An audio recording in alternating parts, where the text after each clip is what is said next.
Nós vamos para o nosso tempo de reflexão da Palavra de Deus. Eu convido você para, juntamente comigo, abrir a sua Bíblia na carta de Paulo aos Filipenses, no capítulo 4. E no capítulo 4 nós vamos ler os versos 6 e 7. Filipenses capítulo 4, versos 6 e 7.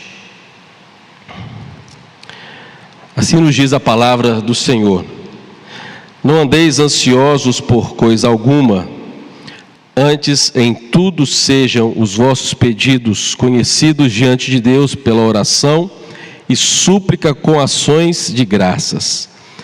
E a paz de Deus, que excede todo o entendimento, guardará os vossos corações e os vossos pensamentos em Cristo Jesus. Oremos. Pai, entregamos a Ti mais uma vez a nossa vida, que o Teu povo, a Tua igreja seja edificada pelo intermédio do Teu Espírito Santo neste lugar. Fala conosco essa noite, a nós que estamos aqui, todos os demais irmãos e irmãs que cultuam conosco pela internet, a oração que fazemos em nome de Cristo Jesus. Amém. Estamos diante dessa carta do apóstolo Paulo, destinada a essa comunidade de fé em Filipos, e uma carta para o apóstolo Paulo, que foi escrita quando ele se encontrava preso, estava encarcerado. Quando nós vemos aqui no capítulo 1, se você puder abrir comigo, nós vemos aqui, ele faz as suas apresentações: Paulo e Timóteo, servos de Cristo Jesus, a todos os santos em Cristo Jesus que estão em Filipos, com os bispos e diáconos, graça a vós e paz da parte de Deus, o nosso Pai, e do Senhor Jesus Cristo. Verso 3, continuando: dou graças ao meu Deus todas as vezes que me lembro de vós, fazendo sempre em todas as minhas orações súplicas por todos vós com alegria. Então perceba que o apóstolo Paulo, apesar de estar preso, encarcerado, certamente corrente nos seus pés, alegria em pertencer a Cristo, alegria em interceder pelo reino de Deus, pelo povo de Deus, era algo que era comum à sua vida, mesmo diante dessa situação. E diante dessa palavra, por isso o tema da pregação dessa noite: confiando em Deus em meio às dificuldades.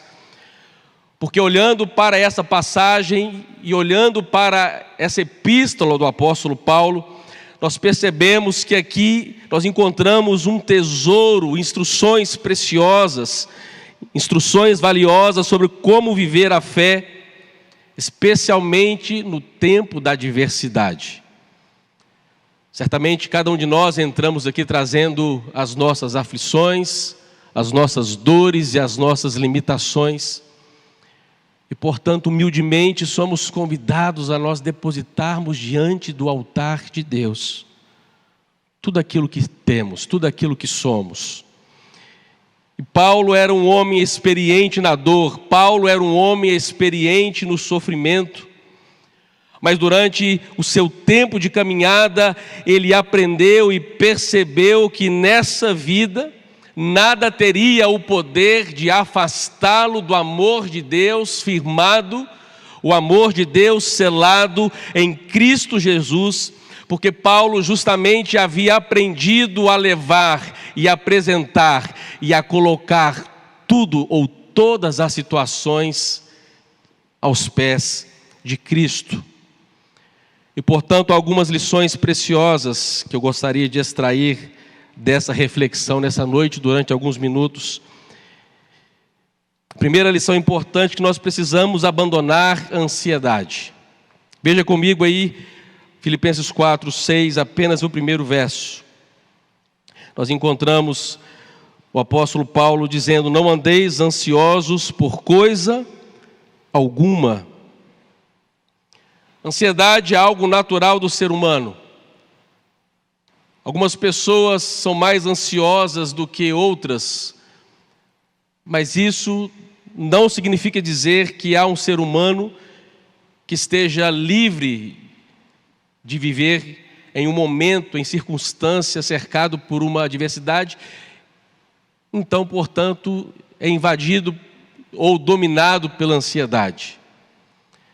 Ansiedade, algumas pessoas chegam a dizer que é alguém que no presente tenta desfrutar ou viver dos acontecimentos no futuro. E por isso começa então essa angústia, o medo, o aperto no peito, pelas inseguranças e a incerteza do amanhã. Alguém que tenta dominar e ter o controle da sua vida, quando na verdade não tem. O apóstolo Paulo então está dizendo que o melhor exercício que eu e você podemos fazer é justamente andar na contramão. Não estarmos ansiosos. A preocupação é algo comum. Ansiedade é algo que nos domina, portanto, condenado pela própria palavra de Deus. E essa ansiedade, muitas vezes, é uma resposta comum às adversidades que nós enfrentamos. Porém, essa ansiedade que muitas vezes vem contra nós, ela não pode ser considerada a única saída, a única opção disponível para a nossa vida. O que o apóstolo Paulo está fazendo, portanto, nessa noite, meus irmãos, é nos apresentar o que ele considera a saída. Uma vida disposta a confiar radicalmente na manifestação da graça de Deus. Precisamos depositar diante do Senhor todas as nossas ansiedades, as nossas preocupações. Portanto, é interessante nós observarmos que essas palavras do apóstolo Paulo não são simplesmente um conselho ou um combate contra a ansiedade, mas como pano de fundo, ele está chamando a nossa atenção para essa insegurança, para as incertezas que estão dominando em nosso homem interior. E ele então nos faz um convite essa noite para que possamos abandonar todas essas coisas e que possamos dar então lugar à confiança plena na manifestação de Deus e tudo aquilo que esse Deus inabalável é capaz de realizar em nossa vida. O Deus que é poderoso, Ele está vivo e Ele continua agindo e atuando em nossa vida. E isso requer de nós, portanto, uma vigilância, porque quando nós deixamos essa ansiedade dominar a cada um de nós, estamos sujeitos a cada dia fixarmos o nosso coração, o nosso pensamento apenas na dor ou no sofrimento. E aí a sensação que nós temos é que nós jamais conseguiremos vencer as tempestades ou aquele deserto que nós estamos atravessando. Mas Deus entra com a sua provisão de graça. E por isso, por meio do seu apóstolo Paulo, o Senhor nos exorta essa noite a não andarmos ansiosos por coisa alguma. A ideia aqui que seja coisa grande demais para você e para mim, ou algo insignificante demais para alguém, a ponto de alguém te exortar e dizer: pare de ficar preocupado, ansioso com isso. A ideia aqui de nós, de fato, abandonarmos toda e qualquer preocupação que venha nos afastar dessa vida de dependência no altar de Deus, sabendo que Ele é o que realiza, que suas mãos poderosas podem realizar. Em Mateus, no capítulo 6, se você puder abrir comigo, nós vemos aqui o Senhor Jesus trazendo as suas palavras. Em Mateus, então, no capítulo 6, no verso 25, ele diz: por isso vos digo, não estejais ansiosos quanto à vossa vida, pelo que haveis de comer, ou pelo que haveis de beber, nem quanto ao vosso corpo, pelo que haveis de vestir. Não é a vida mais do que o alimento, e o corpo mais do que o vestiário? Olhe para as aves do céu, que não semeiam, nem ceifam, nem ajuntam em celeiros, e vosso Pai Celestial as alimenta. Vocês não valem muito mais do que elas? E é justamente nesse caminho que muitas pessoas estão entrando e conduzindo toda a sua vida. Não um caminho de paz e segurança na provisão de Deus, não um caminho de contentamento naquilo que Deus está fazendo ou nas coisas que Ele está por realizar, mas uma vida apegada na insegurança, uma vida sufocada pelo medo. Jesus está nos dizendo através dessa palavra em Mateus no capítulo 6, o verso 25, que não vale a pena nós deixarmos que essas preocupações dominem a nossa vida e o nosso coração. Portanto, o primeiro princípio é esse: nós abandonarmos a ansiedade e reconhecermos que o Senhor, Ele tem cuidado de cada um de nós, Ele tem cuidado da minha vida, da sua vida, Ele tem cuidado da nossa família. Ele é o Deus que pode todas as coisas. Mas ainda uma lição importante que nós aprendemos é sobre a prática da oração e da súplica. Quando nós olhamos aqui o capítulo 4, o verso 6, logo em seguida ele diz assim: antes em tudo sejam os vossos pedidos conhecidos diante de Deus. Sejam conhecidos os vossos pedidos diante de Deus pela oração e súplica. E ele faz aqui, o apóstolo Paulo, um acréscimo com ações de graças.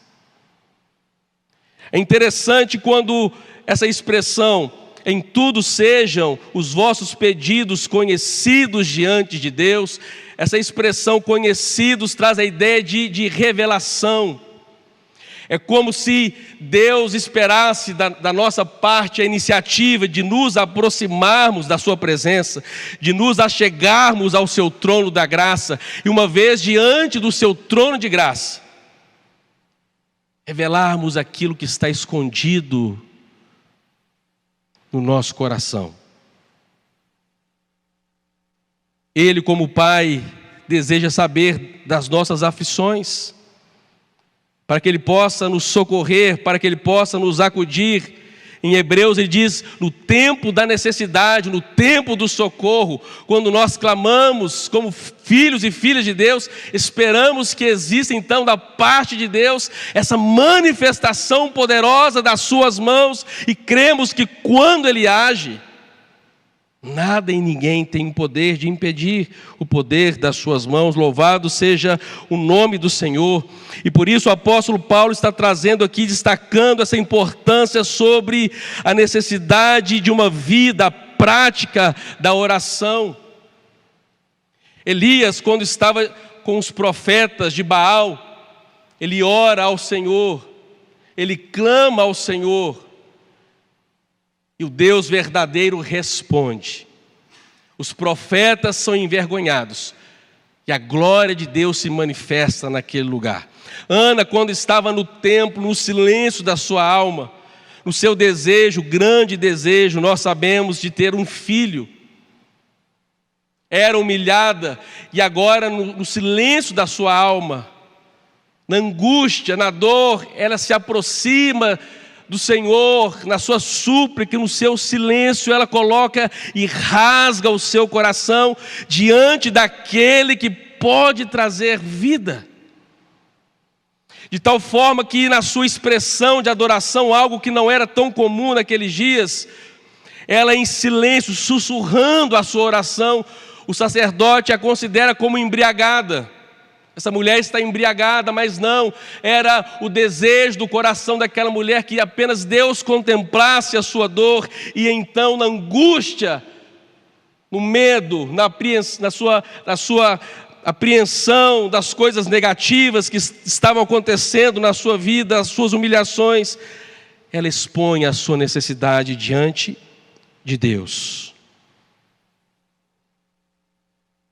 Quando o apóstolo Paulo diz então, e nos recomenda, que possamos apresentar e fazer conhecido, revelar os nossos pedidos diante de Deus, pela oração e súplica, com esse acréscimo, com ações de graças. Que ideia traz aqui o apóstolo Paulo quando ele faz esse acréscimo com ações de graças? O apóstolo Paulo está trazendo a ideia de que mesmo que eu ainda não tenha recebido de forma concreta o meu pedido, que eu reconheça pela fé que Deus é poderoso para realizar. Então, em gratidão, eu já começo a agradecer pelo livramento, pela provisão, pela cura, que ainda não chegou, mas eu creio pela fé e por ações de graças que Tu, Senhor, podes trazer a cura que eu necessito. É como se Paulo estivesse nos recomendando nós trocarmos a lamentação, a murmuração, por uma oração de gratidão pelas coisas que Deus ainda não realizou, mas está prestes a realizar. Então, pela fé, nós já começamos a desfrutar deste momento, dessa realidade. É interessante que quando nós fazemos e colocamos em prática esse exercício em nossa vida, oração e súplica com ações de graça, é como se na nossa vida nós começássemos a colocar em prática a nossa devoção, uma confiança ousada na palavra de Deus, uma esperança realmente nas coisas, não que os nossos olhos estão contemplando, mas nas coisas que Ele, o Senhor, pode realizar. Então isso fortalece o nosso coração, isso traz um vigor à nossa alma, e em gratidão nós celebramos e adoramos o nome do Senhor. Quando nós fazemos as orações e súplicas com ações de graças, isso traz à nossa mente de que mesmo na dificuldade, mesmo na provação, há razões para agradecer ao Senhor. E Paulo havia aprendido essa lição porque em meio às suas prisões, em meio às dores que havia passado, às perseguições por causa do Evangelho, a pregação da palavra de Deus, ele aprendeu a se contentar.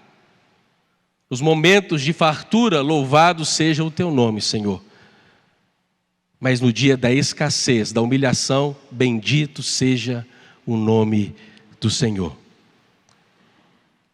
Portanto, a vida do apóstolo Paulo, a sua fé não estava firmada, não era uma vida, uma fé apegada às circunstâncias dessa terra, mas na força e na graça que vinha da presença de Deus. E por fim, mais uma aplicação que nós podemos extrair do capítulo 4, o verso 6 e o verso 7, é que essa experiência da oração, é que este aproximamento da presença, do trono da graça de Deus, promove a paz que excede todo o entendimento. E essa é a verdade.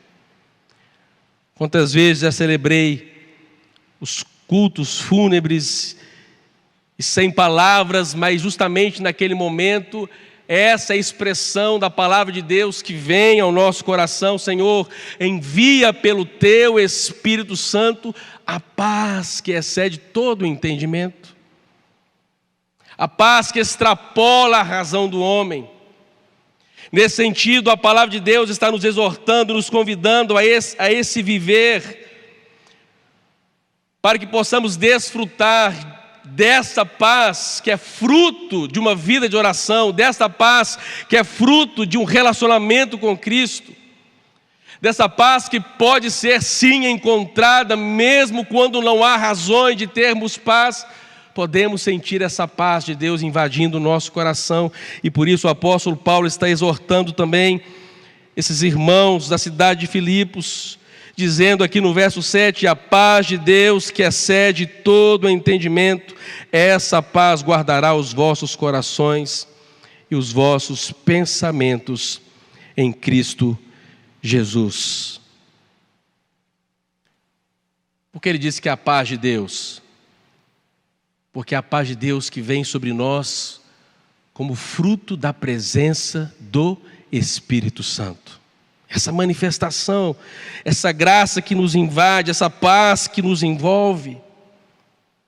E quando nós estamos diante da dor, e quando nós estamos diante do sofrimento, Podemos até chorar e Deus entende a nossa dor, Deus entende o nosso lamento, mas o desejo do Senhor é que possamos olhar para a sua presença, para que possamos olhar para a sua glória, rogando por essa paz, para que quando essa paz invadir o nosso coração, por intermédio do seu Espírito Consolador, continuaremos vivendo no mesmo cenário. Pode ser que nada mude do lado de fora, no exterior, mas por dentro iremos nos tornar inabaláveis, porque a nossa confiança estará em Cristo Jesus. Não estou trazendo aqui falando sobre uma paz que nega a realidade, não é isso, pastor, quer dizer então que eu tenho que negar a realidade a qual eu estou vivendo? Não é sobre isso que eu estou dizendo. Vamos encarar a nossa realidade, vamos encarar o deserto que estamos atravessando. Não podemos ser negligentes ao momento de vida que nós estamos atravessando. Precisamos ter seriedade na nossa conduta cristã. Precisamos olhar para a nossa vida com responsabilidade. E se estamos vivendo tempos de tormenta, tempos de crise, nós vamos encarar. Então não devemos negar a realidade. Mas quando falo sobre esta paz, é uma paz que nos permite enfrentar as adversidades com uma serenidade inexplicável. Porque é o Senhor que estará conosco. Me recordo em 2005, em uma crise que eu tive aguda, de pânico, no último semestre do seminário. Naquela noite, nem mesmo a medicação que eu tomava naquele tempo foi capaz de aquietar a minha mente, agitada. E eu me deitei na cama, me encolhi, e de repente então a Johanne veio e começou a orar, dizendo, tudo vai ficar bem. Eu não lembro mais quanto tempo nós ficamos ali, eu só sei que eu adormeci. Não é que Deus vai nos livrar da dor, não é que Deus vai nos retirar do deserto. Muitas vezes nós estaremos na dor, muitas vezes nós estaremos em meio às nossas lágrimas, nós estaremos no meio do furacão e ainda assim sentiremos a paz e a presença de Deus. Você consegue entender isso? É por isso que a paz que excede o entendimento. Porque alguém que pudesse dizer assim, pastor, mas eu não entendo, porque eu deveria estar reclamando, eu deveria estar chorando, eu deveria estar murmurando, mas uma paz invadiu meu coração. É justamente essa paz que nós adquirimos no nosso relacionamento de Deus. Qual é o tipo de paz ou segurança a qual você está afirmando, apegando-se? Aqui a ideia dessa paz, e a paz de Deus, que excede o entendimento, guardará. É como se a palavra de Deus estivesse nos encorajando, dizendo que essa paz é uma espécie de uma guardiã da nossa vida, guardando a nossa mente, guardando o nosso coração contra os ataques infernais, contra as adversidades da vida, nos protegendo das tempestades, nos oferecendo estabilidade no meio da agitação, das circunstâncias extremas.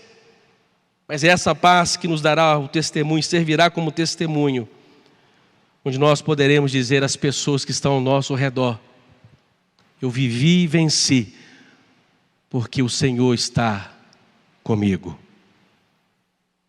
Eu passei, sofri, chorei, noites, acordado em claro, mas foi a mão do Senhor que me sustentou.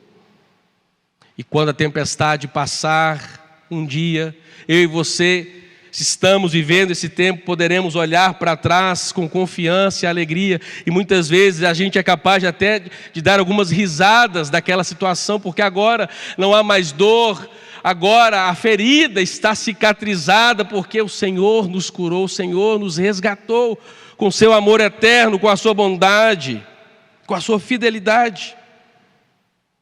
E por isso Abacuque, Ele declara no capítulo 3, o profeta Abacuque, capítulo 3, o verso 19, ele diz: o Senhor, o meu Deus, é a minha força, Ele fará os meus pés como o da corça e me colocará sobre os lugares altos. Ele não está negando a realidade que ele está enfrentando, o medo, porque no capítulo 1 ele questiona o Senhor: até quando, Senhor, a injustiça? Até quando, Senhor, a violência? Até quando, Senhor, a perversidade reinará? Mas quando o profeta ele sobe à torre de oração, a sua torre de vigília, essa paz do Senhor inunda a sua alma, e mesmo diante da calamidade ele é capaz de declarar: todavia me alegrarei no Senhor. Todavia me alegrarei no Senhor. E me exultarei no Deus da minha salvação. E ele diz no verso 19: o Senhor, o meu Deus, é a minha força. Ele fará os meus pés como os da corça e me colocará sobre os lugares altos. Que assim possamos viver a nossa vida, uma vida na dependência de Deus, uma vida apegada a essa esperança, essa confiança das manifestações de Deus, mesmo em meio à nossa triste realidade. E que neste lugar seguro, um lugar alto, um lugar firme, o nosso coração possa encontrar descanso, a nossa alma agitada possa encontrar refúgio. Vivemos dias difíceis, pessoas e mais pessoas indo para os hospitais, os que da dengue está atacando todo mundo, e mais uma sensação de insegurança começa a tentar crescer no nosso coração. Será que nós vamos passar por mais dias difíceis? Mas o Senhor Jesus já nos advertiu, Ele disse: no mundo tereis aflições, mas a palavra de ordem não é nós olharmos e fixarmos o nosso coração nos dias da dor, porque Ele diz: no mundo tereis aflições, sim, mas tem de bom ânimo, porque eu venci o mundo, e com Cristo nós venceremos, porque com Ele nós reinaremos. Que essa paz do Senhor inunde o seu coração. Talvez você chegou essa noite aqui com a alma abatida, aflita. Portanto, tenha sido essa palavra um refrigério para a nossa alma, de que o Senhor continua no controle absoluto das nossas vidas. Que o Senhor assim nos abençoe e que essa palavra encontre lugar e floresça em nosso coração.